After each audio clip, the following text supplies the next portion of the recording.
A Júlia Madeira é guia de turismo nacional, credenciada no Ministério do Turismo, graduanda em produção cultural com foco em patrimônio e memória, atua com afroturismo através de roteiros pelo estado de São Paulo e projeto turístico Rota Afro Piracicaba.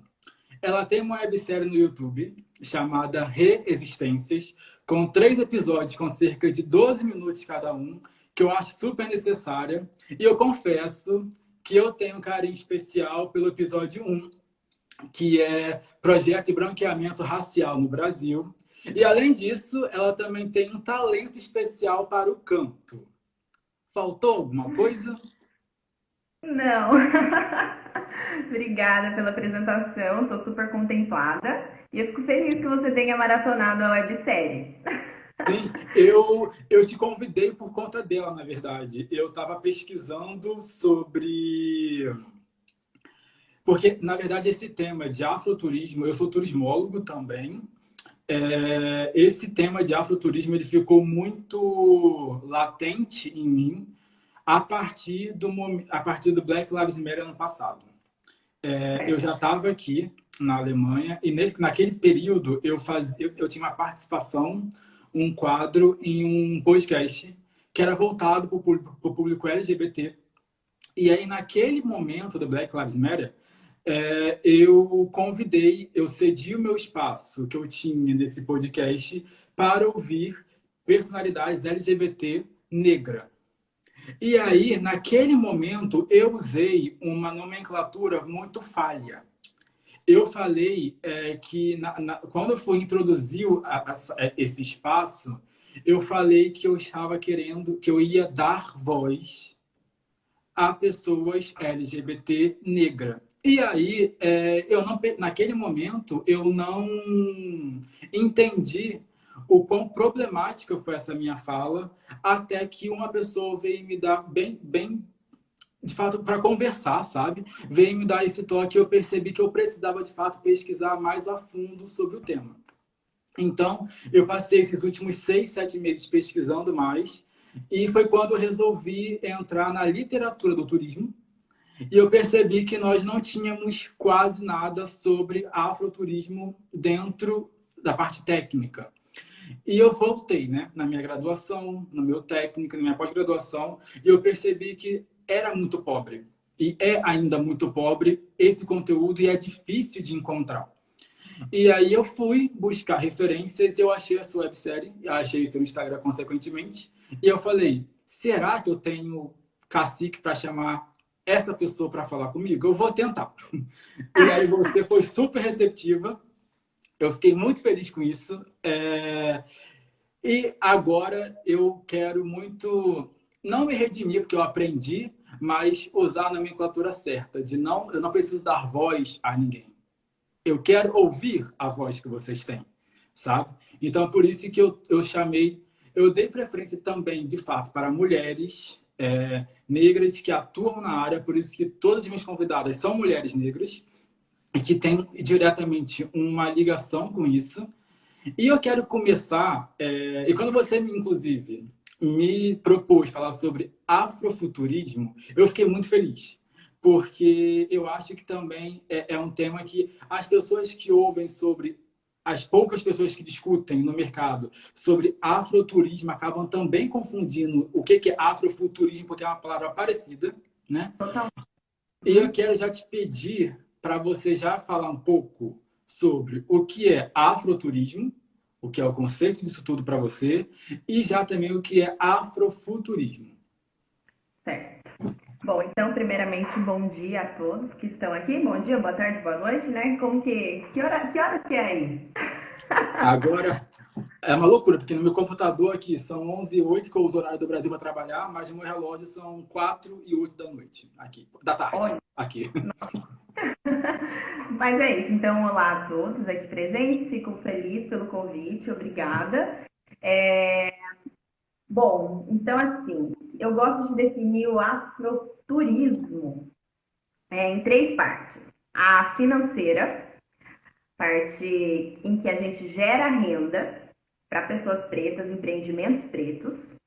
A parte bibliográfica, que é a parte onde a gente se fundamenta a partir de pesquisas, né, e narrativas afro-brasileiras, e a parte política, que é a parte muito corajosa de resgatar a memória, pensando aqui num cenário do Brasil, né? Que é muito difícil. A gente tem aqui um cenário historicamente construído para apagar memórias indígenas e pretas. Então, quando a gente faz esse trabalho de resgate da memória, requer muita coragem, né? Então, o afroturismo, ele é essa vertente dentro do turismo cultural, né? Por que é importante a gente colocar ele dentro do turismo cultural? Porque ele vai estar ali sempre nessa categoria, subcategoria, por conta de que, sim, a gente pode pensar no afroturismo como um resgate da cultura mesmo, né? Também entra no histórico, cultural. E aí, o afroturismo, ele tem essa posição de perpassar pelos territórios negros, né? Podem ser territórios históricos negros, né? Podem ser acervos atuais, como, por exemplo, um dos roteiros que eu realizo é uma visita ao Museu Afro-Brasil, né? É um acervo, um dos maiores acervos que a gente tem no Brasil sobre diáspora africana, né? Isso é um roteiro de afroturismo. Estamos perpassando, caminhando, ressignificando a cultura afro-brasileira, né? Valorizando artistas pretos e pretes, né? Indígenas. Então, o afroturismo ele tem essa característica. Sobretudo, é importante que a gente gere renda para empreendimentos negros, para empreendedores pretos, né, indígenas. A parte das referências, ela é essencial. Então, para falar, né, para resgatar essas memórias, resgatar essas histórias, é imprescindível, né, é irremediável, não é inegociável, né, a gente trazer as pesquisas de historiadores pretos, indígenas, né, afrodiaspóricos. Então, isso assim é característica, né? Não tem tudo lá, qual é a característica do turismo cultural? Então, a característica do afroturismo é trazer referências pretas, né? É gerar renda para pessoas pretas. É toda a cadeia do turismo do seu roteiro, ela ser pensada, né, em como que a gente valoriza aquele empreendimento de imigrantes, de indígenas, de pretos e tudo mais. E a parte política, né, que é uma parte de se posicionar, é uma parte que requer posicionamento. Não dá para a gente pensar em afroturismo sem a gente se estudar, né, sem a gente se colocar nos nossos lugares, enquanto, né, pessoas com diferentes experiências e pontos de partida, e entender que quando falamos de afroturismo, a gente está resgatando memórias. E resgatar memórias é um momento, é um espaço que a gente cria de poder, de negociação, que a gente vai estar vendo a memória que fica e a memória que sai, né? Então é essa negociação do patrimônio. Então é importante a gente ter essa característica em mente, da característica política que o afroturismo nos proporciona. Já o afrofuturo, eu gosto de dizer que ele é uma utopia, né? Ao mesmo tempo também ele é uma forma de vida, ele é uma forma de olhar a vida. Por quê? O afrofuturo é a reconfiguração das nossas narrativas no presente, do passado, para reconfigurar um futuro. Que futuro é esse que não existe em pessoas pretas? Né? Por exemplo, na parte do cinema, nós temos Star Wars, Jetsons, que é um grande exemplo, né, de futurismo. Né? O que vai ser do mundo no futuro? A gente achava que essa coisa de videochamada ia demorar muito e hoje a gente... Vive disso, né, hoje. E aí, que futuro é esse no Jetsons que não tem um personagem negro? Que futuro é esse no Star Wars que não tem um personagem negro? Ou quando tem, ele é retratado como uma monstruosidade ou uma coisa que é totalmente... não nos representa, né? Então, o afrofuturo, ele é essa tentativa, ele é, na verdade, essa crítica ao presente, ao passado, ao presente, para que a gente mude isso, né? Não existe negociação de um futuro sem pessoas pretas. Não dá para a gente pensar no futuro sem pessoas pretas, né? E aí o afrofuturismo, ele é essa forma de pensar, essa forma de se posicionar, de que sim, teremos pessoas pretas no futuro. E ter pessoas pretas no futuro significa o quê? Significa que vencemos o genocídio da população preta, significa que nós resgatamos nossa memória, significa que nossas estratégias históricas, né, que fazemos desde tanto tempo, elas estão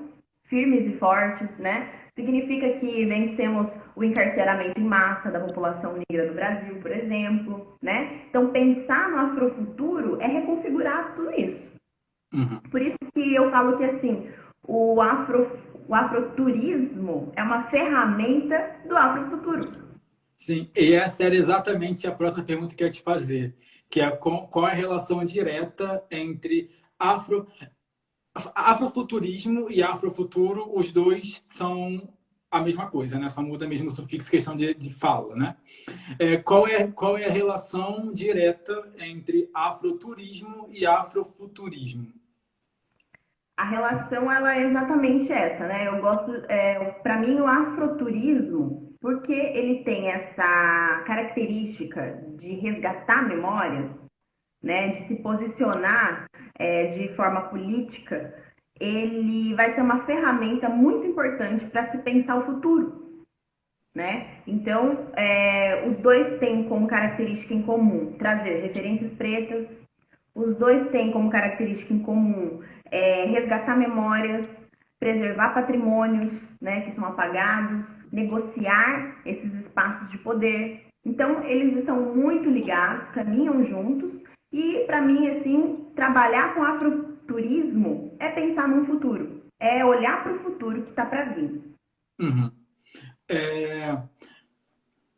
A discussão sobre afrofuturo, ela é recente ou ela só caiu, ela só ficou popular recentemente? Que ela já é mais antiga. Olha, se a gente for pensar que o afrofuturo, ele é uma forma da gente pensar, reconfigurar esse futuro, ele sempre existiu. Uhum. Por quê? Pessoas negras sempre resistiram, indígenas sempre resistiram, né? Vamos pensar, por exemplo, no período da escravidão no Brasil. Foram séculos desse sistema escravagista, de massacre das populações indígenas e pretas. Só que a partir do momento que um ser humano ele é escravizado, a única coisa que ele pensa é na liberdade, né? Isso, assim, independente da sua forma de viver, forma de se organizar, ele só quer ser livre, né? E a partir do momento que essas populações elas estavam sendo escravizadas, elas estavam tendo estratégias de liberdade, de como conseguir sua liberdade novamente, de como retornar, né? Então, assim, isso é afrofuturo. Isso é a gente olhar para um futuro diferente, um futuro reconfigurado, né? Uhum. Agora, o termo afrofuturo, ele veio se popularizando, acho que para mim, assim, na minha opinião, ele se popularizou muito com o filme Panteras Negras. Porque Sim. aí, com um elenco todo negro, ele é um filme que, para se pensar no afrofuturo, é bem legal, porque ele tem as características do afrofuturismo muito nítidas. Elenco todo negro, tecnologias de dominação africanas, ele vai ter essas referências que eu falo, né? Essas referências para se fundamentar toda a narrativa, são de pesquisadores e estudiosos negros.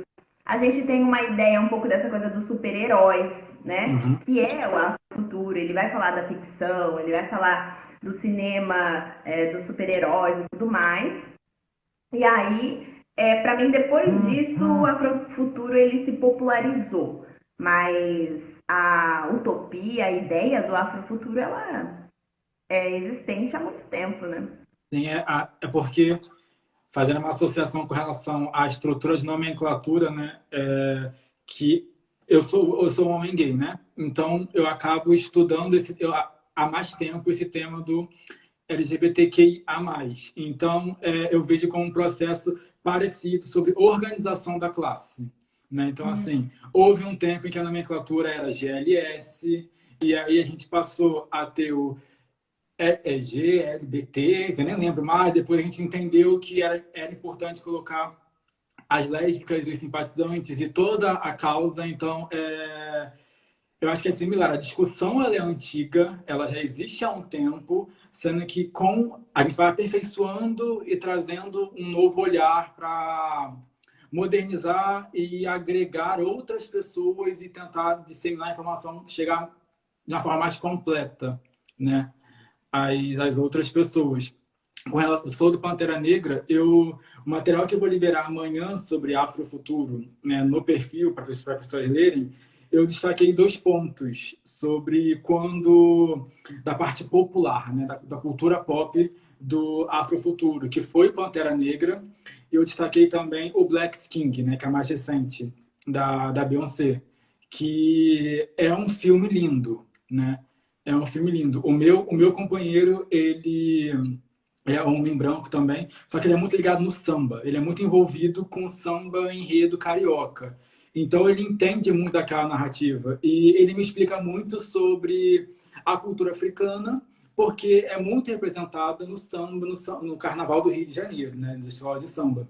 Então era muito interessante. Ele, enquanto um homem branco de descendência europeia, ele conseguir, ele sem se aprofundar no primeiro momento naquele filme da Beyoncé, ele conseguir identificar as características que ele compreende por conta do samba, da cultura que ele tem ali. Isso é muito legal, né? Você vê que a cultura pop está chegando na casa das pessoas e representando uma África rica, né? De mulheres, da beleza negra, de mulheres no poder, que é diferente da narrativa que a gente é acostumado a ver, né? A gente sempre vê a história negra contada no Brasil na perspectiva de sofrimento, né? Na Sim, perspectiva de escravidão. faz parte desse projeto de branqueamento tornar as narrativas muito vazias. Então, assim, a gente vai entender o processo, por exemplo, de libertação como um processo somente responsável pela a Princesa Isabel sendo responsável, né? Que é um processo que apaga toda uma luta, toda uma estratégia, né? Toda uma forma de organização de séculos de uma população que foi escravizada e que estava tendo que se reconstituir novamente. Então a gente tem aqui no Brasil novas Áfricas se reconstituindo, né? Só que aí acontece por quê? Por conta desse processo de apagamento, né? Por conta desse processo histórico, a gente resume essa libertação como algo que é em prol, né, da bondade de um branco. E isso e o afroturismo, ele é essa coisa que vai contra o afrofuturo também. O afrofuturo, ele vai reconfigurar isso, porque a gente não quer, na verdade, nem substituir narrativas, a gente quer as nossas narrativas em pauta, né? A gente quer negociar os nossos espaços de poder, eles não estão ganhos, eles estão em constante negociação, né? Então, é igual, por exemplo, o samba, você comentou, né? O samba, ele é africano, né? As raízes do samba são africanas, né? Quando a gente pensa, por exemplo, aqui onde eu moro, no interior do estado de São Paulo, no oeste paulista, nós temos uma influência muito grande da influência do Brasil em geral. No oeste paulista, a gente tem muitas referências como o Batuque do Umbigado, por exemplo. E aí nós temos o samba rural, que é um grande exemplo disso, né? Que é esse exemplo de uma África, várias Áfricas, na verdade, se reconstituindo nesse Brasil, né? Brasil escravocrata. Então, esse processo de branqueamento, ele acontece em muitos níveis, né? E aí o afrofuturo e o afroturismo são ferramentas da gente combater isso, da gente criticar toda essa lógica. Você comentou do samba, né? A Denise, na live de segunda, ela falou uma coisa muito interessante, que é quando a gente fala de cultura brasileira, né? Por exemplo, o carnaval, o samba, a capoeira são heranças afro no Brasil, né? E quando a gente vende isso, mesmo no Brasil e no exterior, como um produto de turismo, a gente vende como um produto brasileiro. Nunca é associado a um produto afro, né? Então, assim, a capoeira é brasileira, né? E aí, quando você vai a fundo, não, é afro-brasileira, né? Porque quando a gente fala sobre herança das comunidades afrocentristas, eurocentristas no Brasil, é uma comunidade alemã. A gente sabe que é a comunidade alemã. Agora, as heranças afro, a gente apaga a questão afro, né? Vira brasileira e depois vira afro. E quando ela falou isso, sabe aquela luzinha que acende? Porque é muito verdade, né? E aí a gente tem o embranquecimento, né? O apagamento da herança negra em muitos níveis, como você falou. Igual com o embranquecimento de Machado de Assis. Que quando eu descobri recentemente que Machado de Assis foi um homem negro, eu juro que eu levei um susto, que eu falei assim, não é possível que eu sozinho criei na minha mente essa imagem de Machado de Assis um homem branco. E aí fui buscar, né, fácil, nas fotos, nos livros de história da minha infância, ele é representado como um homem branco. Eu acho que essa narrativa que é importante que ela não seja recontada, que ela seja contada da forma que ela é. Sim, com certeza. Acontece nesse processo de. Só uma coisa antes. Eu vi aqui que a Bia da Bráfrica está aqui presente, elogiando meu batom. Eu vi também. Salve, Bia! A Bia é uma profissional do afroturismo também, inclusive, mulher preta. Tá aí, trabalhamos em conjunto e, inclusive, sigam aí a Bia, ela tem testes de DNA, de ancestralidade, muito Sim, conteúdo, muita viagem, gente, para tudo quanto é canto. eu vou citar, inclusive, a Báfrica, que eu descobri também agora Legal. nesse período, aqui é o conteúdo da semana, que eu senão me perco, sabe? Então, na sexta-feira, dia 7, que eu tenho conteúdo sobre agências e guias que trabalham com afroturismo Legal. e Tem que tem lá uma parte dedicada para a África. tem que citar mesmo, porque é isso. Nós estamos fazendo um trabalhão para, enfim, né, tá reconfigurando e incrementando esse afroturismo no Brasil. Mas aí o que você comentou sobre o apagamento, voltando aí à nossa questão, o apagamento no Brasil, o que acontece? Esse processo, esse projeto de branqueamento no Brasil, ele tem eu gosto de dividir, né, ele em duas estratégias, as simbólicas, né, e as estratégias físicas, de miscigenação mesmo da população brasileira. Por isso, essa miscigenação forçada, né, através de abuso e através de incentivo de políticas públicas para que imigrantes não asiáticos e africanos, né, imigrantes europeus. O Brasil sabia muito bem o tipo de imigrante que ele queria aqui, né? Incentivo de imigrantes para miscigenar a população, porque existia pseudocientistas, né? Hoje a gente já pode colocar eles nessa caixinha de pseudocientistas, que justificavam, né, que as mazelas do Brasil estavam acontecendo devido à grande população escravizada que o Brasil escravizou, né? Que ninguém aqui quis ser escravizado, fomos escravizados. Aí tem essas questões. Então existe a parte da miscigenação, que faz com que hoje, qual uma grande consequência que a gente tem da miscigenação no Brasil? A falta de identidade, que o brasileiro não sabe, né? O brasileiro não quer ser descendente de africano, não pode ser descendente de indígena, né? Existe um projeto de branqueamento que faz com que brasileiros queiram se identificar somente com a Europa, né? Somente com essa lógica, e aí tudo isso processo de forçar essa miscigenação. E aí existe também as estratégias de apagamento simbólicas, que são as estratégias, por exemplo, logo após a abolição da escravidão, o que é criado? O Código Penal. É mera coincidência isso? Claro que não. É estratégia de apagamento. Por quê? Dentro do Código Penal, o que tem? A lei da vadiagem. Lei da vadiagem, as pessoas pretas não podiam ser achadas na rua sem trabalhar, e quem era a população em que trabalho foi negado, Uhum. né? Então, assim, a gente tem toda uma estratégia muito bem feita de apagamento das culturas e não só apagamento, demonização. Esse apagamento, essa demonização, faz com que a gente não reconheça as raízes e dá brecha para quê, Wendel? Brecha pra gente, né? Para as pessoas apropriarem. E aí é que acontece a apropriação, por exemplo, de Machado de Assis. Por que, que é fácil apropriar Machado de Assis do jeito que fizeram? Fácil não, né? Mas por que, que isso acontece? Porque é apagado ali, é esvaziado, né? A sua literatura, ela é de todos os escritores brasileiros, Machado de Assis, ele é o que menos aparece na sua cara.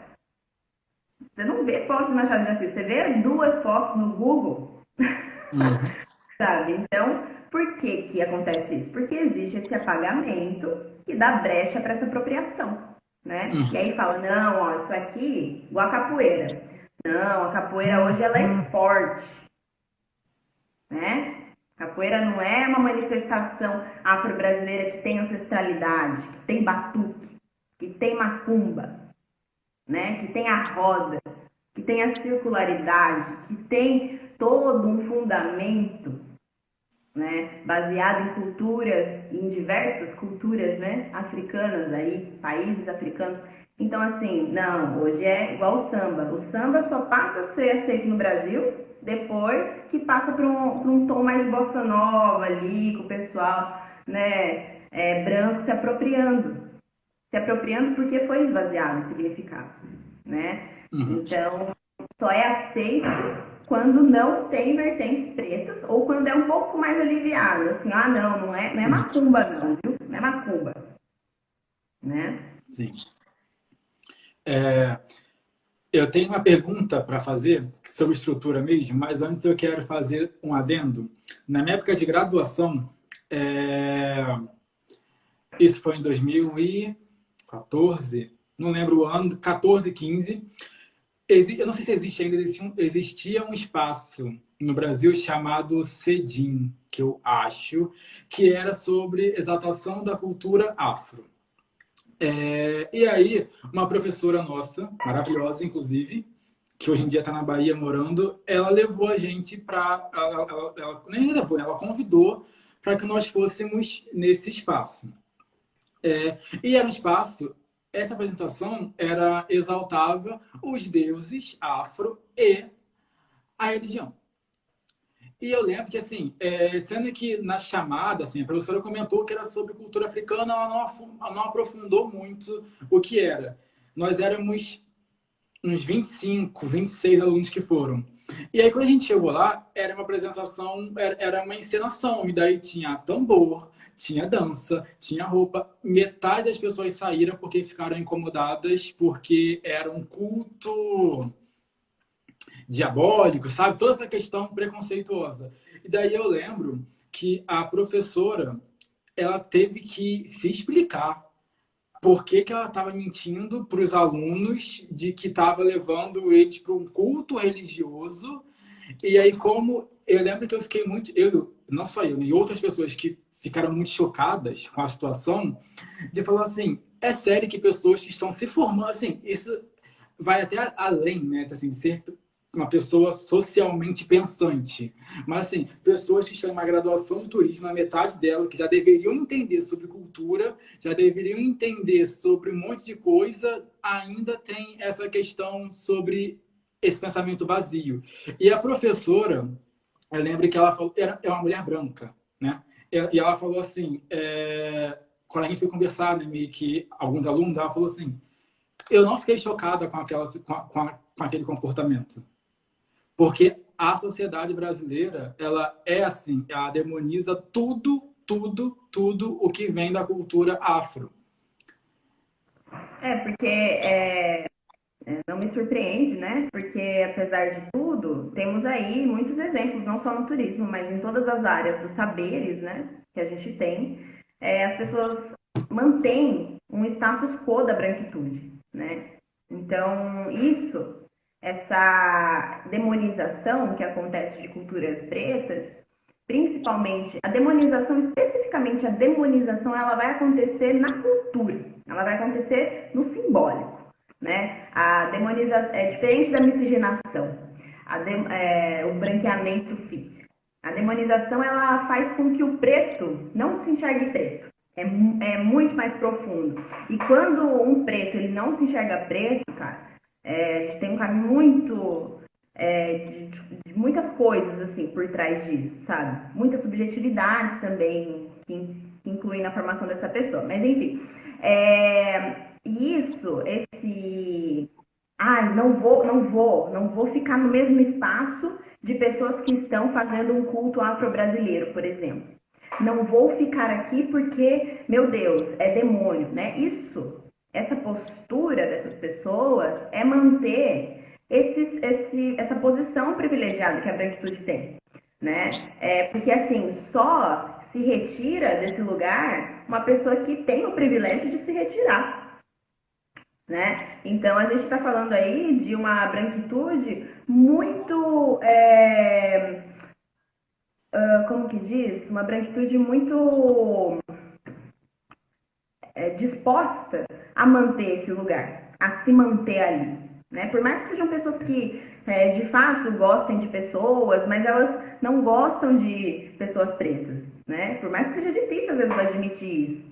Mas não, você está se mantendo num lugar ali, você está se colocando num lugar muito disposto, com uma disposição muito grande de se manter ali, né?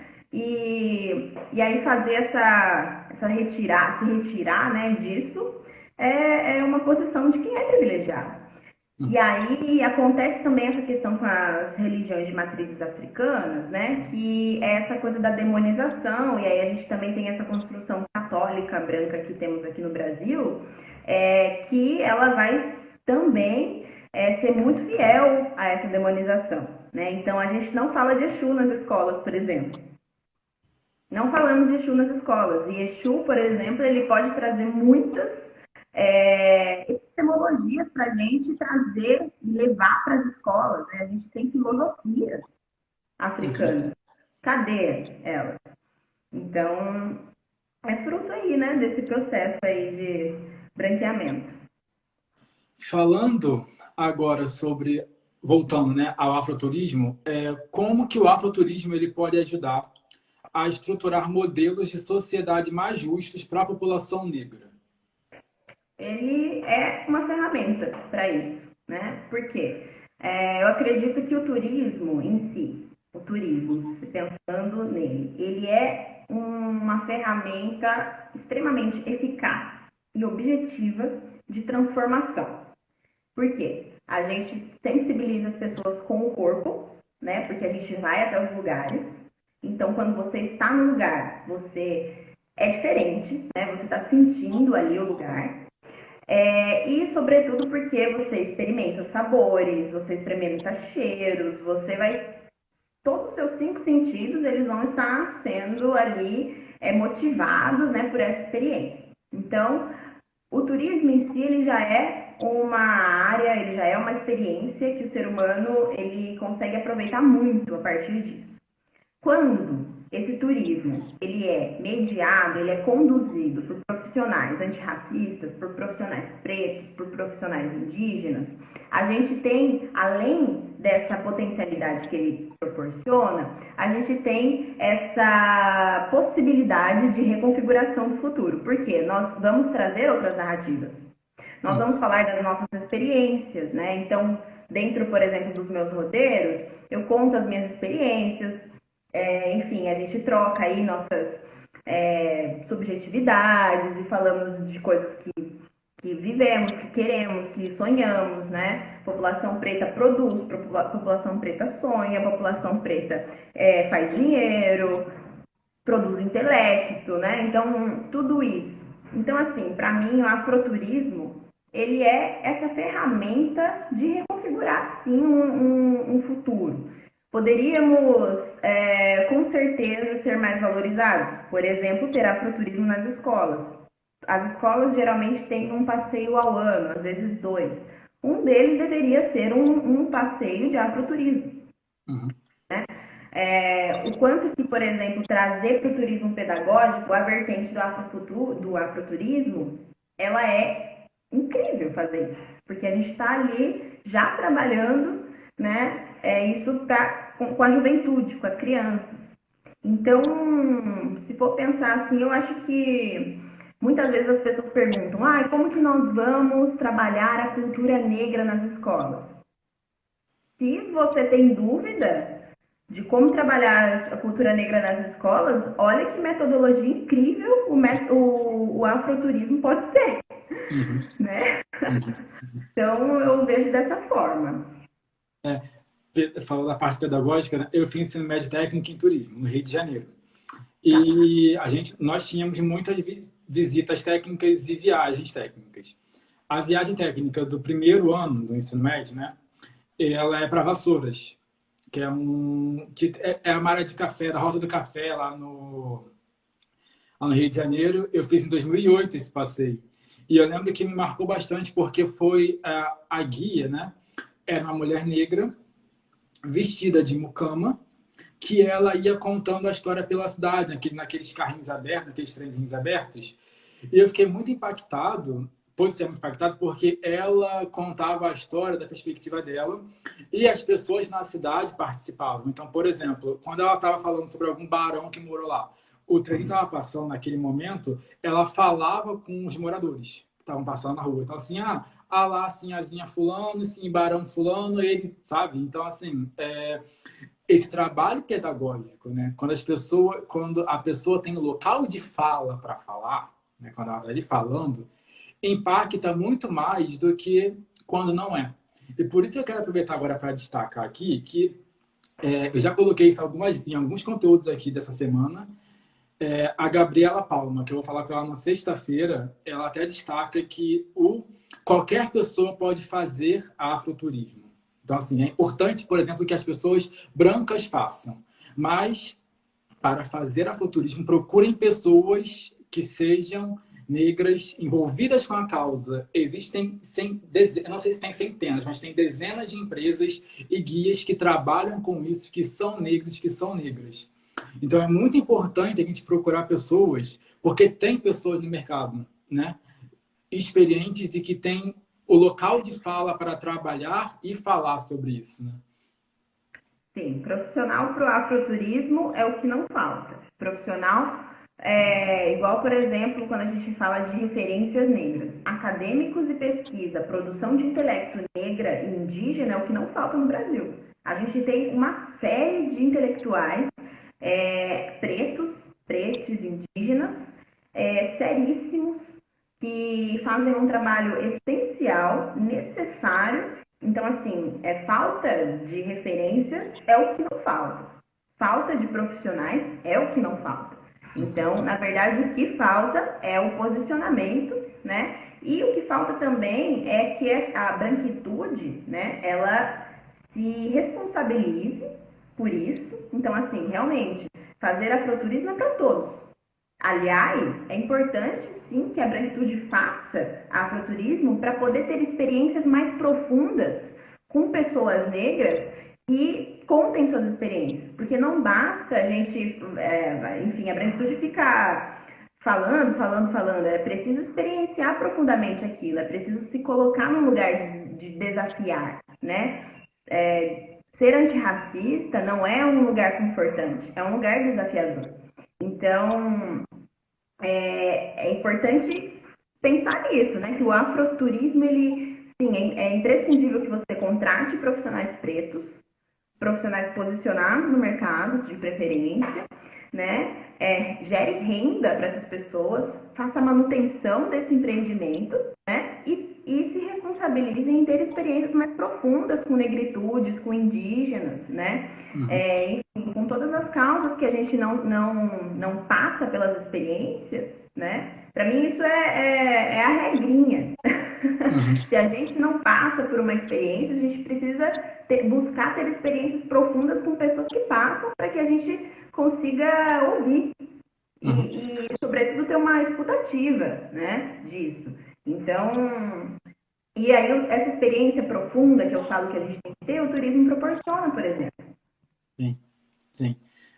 A gente citou aqui, né, sobre questão de estudiosos e filósofos. Eu vou citar aqui o Akli Mbembe, que ele é um filósofo camaronês, um dos principais estudiosos do pós-colonialismo. Ele disse em 2006 que o mundo de amanhã será a África. Ele falou isso com referência ao fato de que daqui a 30 a 50 anos, uma em cada 3 pessoas no planeta será africana ou descendente de uma diáspora. Eu quero te pedir aqui 2 coisas com essa afirmação e pergunta. A primeira foi uma dúvida de um seguidor meu, que eu coloquei aqui em algum momento sobre diáspora, e ele ficou na dúvida sobre o que era diáspora. Então, eu falei assim, vou guardar isso, porque eu acho melhor que uma outra pessoa explique. E aí, se você puder explicar para a gente o que significa diáspora, que está ficando muito... Está aparecendo muito quando a gente fala sobre cultura negra, cultura afro, essa questão diaspórica. E também, na sua opinião, qual é o papel do afroturismo nesse cenário de que daqui a 30 a 50 anos, uma em cada 3 pessoas no planeta será africana, ou de descendência, né? Sim, legal. Eu vou pegar aqui a tradução literal de diáspora para vocês. Espera aí. Eu gosto de fazer uma explicação aqui que eu vou complementar. Espera aí. Geralmente, principalmente os termos afrodiaspóricos também, ele confunde. Mas, no dicionário, diáspora tá escrito bem assim, dispersão de um povo em consequência de preconceitos ou perseguição política, religiosa ou étnica. Então, assim, para entender diáspora, a gente já pode entender que é esse deslocamento de povos de forma forçada, não de forma você decide, né? Então, nós temos aí, por exemplo, a diáspora africana, que é uma das maiores diásporas, acho que, do planeta, porque, né, foram milhões de africanos sendo trazidos, capturados para diversos locais, né? Só no Brasil tivemos milhões, mas a escravidão não aconteceu só no Brasil, ela aconteceu no mundo inteiro, vindo de África. Então, e por isso que a afirmação que nós temos, que você fez do nosso filósofo camaronês, ela já responde, né? O significado de diáspora, ela já responde essa afirmação, porque existe essa movimentação historicamente no mundo inteiro, né? Forçada ou não. Então, se pensar, sim, num futuro em que, de fato, eu concordo com essa reflexão dele, né? E aí existe a ideia dos afrodiaspóricos, né? Que são essas pessoas pretas pelo mundo, né? Essas pessoas descendentes de diversas regiões de África pelo mundo, produzindo e reconstituindo famílias, reconstituindo intelecto e reconstituindo novas Áfricas, né? Porque o que a gente pode pensar sobre isso? Já que temos essa diáspora, né? Então nós temos novas Áfricas acontecendo, né? Para mim, o Brasil é um grande exemplo disso, né? Pensar em Brasil não dá para pensar em Brasil sem falar de África, porque é o resultado da diáspora africana. Então, acho que deu para entender o que eu trouxe, o significado de diáspora. Eu acho bem importante destacar que as pessoas são forçadas a sair de um lugar não só na força física. Então, assim, eu vou capturar essa pessoa e vou levar. A falta de alimento, a falta de oportunidades também fazem com que as pessoas saiam dos locais em que elas vivem, dos locais que elas nasceram, não porque escolheram sair, porque elas são levadas àquilo, né? Só uma coisa, é diferente de migração. Também, tá? Porque a diáspora, o que caracteriza a diáspora é um grande número de pessoas deslocadas. A imigração também, ela tem essa diferença que às vezes é confundida com diáspora, né? Porque a diáspora, ela acontece também durante um longo período. Essa é uma diferença de diáspora e imigração, tá? Que ela, por exemplo, os judeus foram durante muito tempo, né, tendo que se deslocar por conta de perseguição. Então, isso é uma diáspora judaica, por exemplo. Ou então, a diáspora africana, ela aconteceu durante muito tempo. Aham, Então, e aí a imigração, apesar de, às vezes, né, termos muitos imigrantes num país, é diferente. aham. Porque, É, enfim, a diáspora tem essa é, característica. o período histórico também então, é muito importante para caracterizar uma diáspora, né? Sim, sim.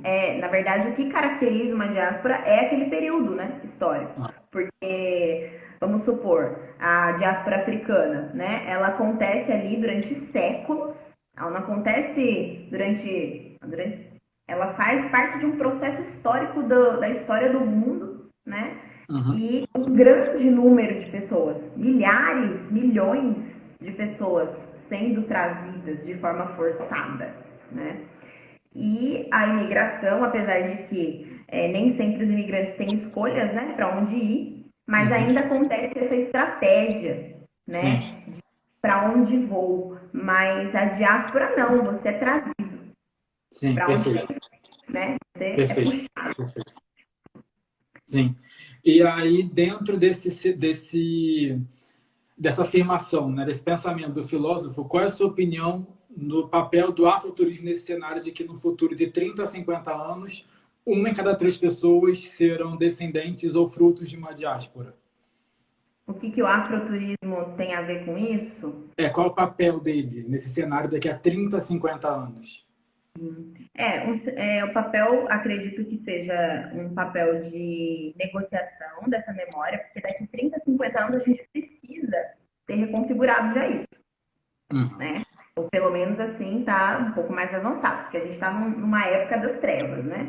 Então, assim, a gente precisa, daqui 30 anos, olhar para o afroturismo já com bastante material, com bastante portfólio, com bastante coisa, né? Hoje ele é novo, então, assim, ainda tem poucas agências, mas daqui 30 anos é para ter afroturismo igual tem turismo cultural, histórico para o centro de São Paulo, né? Então, é assim, é afroturismo no centro de São Paulo. Eu acho assim que daqui 30 anos tem que já estar muito mais consolidado, já tem que estar muito mais consolidado mesmo. E um papel importantíssimo de que, nesse momento de fazer afroturismo, até daqui 30 anos, 40 anos, a gente está negociando essa memória, né? Então, assim, é uma estratégia.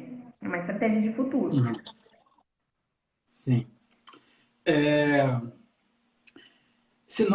tem uma outra pergunta que eu quero muito dar um tempo para você discorrer, quando você quiser, sobre ela, que é quão difícil é ser uma pessoa negra e pensar em futuro atualmente e quais são as maiores dificuldades para a população negra nesse sentido.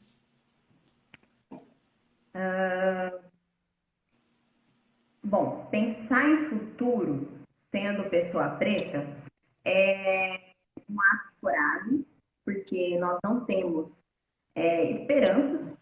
Assim, a gente tem esperança, só que a gente não tem modelos de futuro. Então, assim, é um ato de coragem se pensar em futuro sendo preto no Brasil. Por que é um ato de coragem? Porque agora tem um jovem preto sendo morto pela polícia, né? Que é totalmente desqualificada, totalmente racista, né? Nós temos os, os presídios, né? Cheios de pessoas pretas, né? Nós temos uma estrutura de falta de emprego histórica para pessoas pretas. Mulheres negras são as pessoas que mais trabalham no mercado e as que menos ganham, né? Então, assim, não é um cenário confortante. E por não ser um cenário confortante, ele é um cenário que nos move. Eu gosto de dizer que a raiva, que o ódio, que a falta de conforto, querendo ou não, ela vai te mover. E é por isso que a população preta, ela historicamente é estratégica. A população preta, historicamente, ela pensa em estratégias de pensar o futuro. entende? Então, assim, ser uma pessoa preta em 2021, no Brasil, pandemia, e pensar em futuro é um ato de coragem.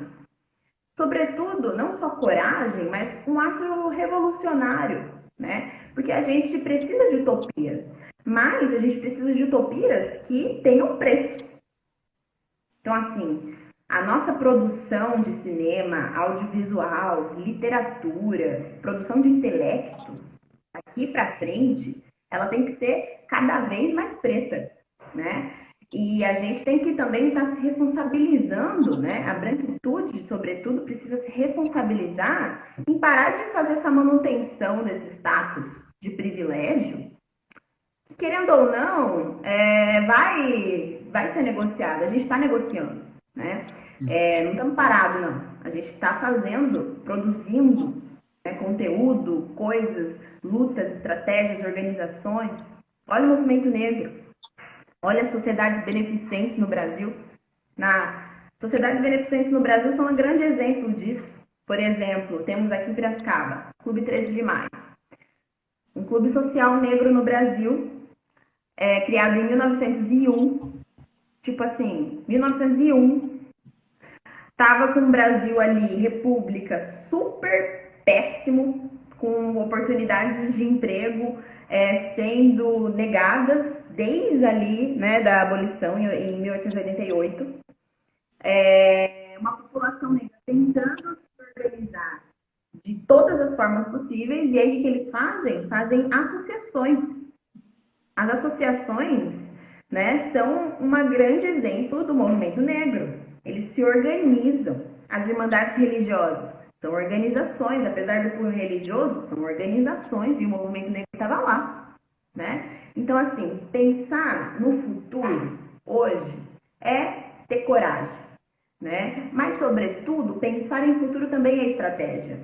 Também é estratégia de sobrevivência. Então, eu gosto sempre de incentivar que os meus pensem no futuro, que a gente sonhe o futuro, para a gente se organizar, né? Mas é isso, é muito difícil. É uma coisa assim que acaba sendo cansativa também, porque a gente não para, né? Não dá para eu hoje, Júlia, que sou mulher e preta, falar assim, agora, ó, 11h50, vou agora lutar contra o machismo. Não, não dá. É uma encruzilhada. É uma encruzilhada porque eu tenho tanto o racismo quanto o machismo para estar lidando. E as questões de classe, né? Porque eu sou uma mulher autônoma, né? Sou uma mulher trabalhadora, né? Então, é uma questão assim que, para mim, é bem difícil, mas é importantíssimo que a gente crie utopias também, que a gente sonhe, que a gente também tire os pés do chão para se pensar no futuro, né? E o afrofuturo, ele é isso. Você falou uma coisa muito interessante, interessante não, muito triste, mas que é preciso falar, né? Que agora existe uma pessoa preta, negra sendo assassinada no Brasil. E aqui, essa live durou 1 hora. É inconcebível a gente aceitar que dentro de 1 hora morreram 2 pessoas assassinadas pretas no Brasil. Porque a cada 23 minutos um jovem negro é assassinado no Brasil. Esses são números que deveriam revoltar qualquer sociedade. E no Brasil, a gente aprendeu a aceitar que o Brasil é o país que mata um jovem negro a cada 23 horas e um LGBT também a cada uma pessoa trans a cada 13 minutos, se eu não me engano. Então, assim, isso é muito absurdo.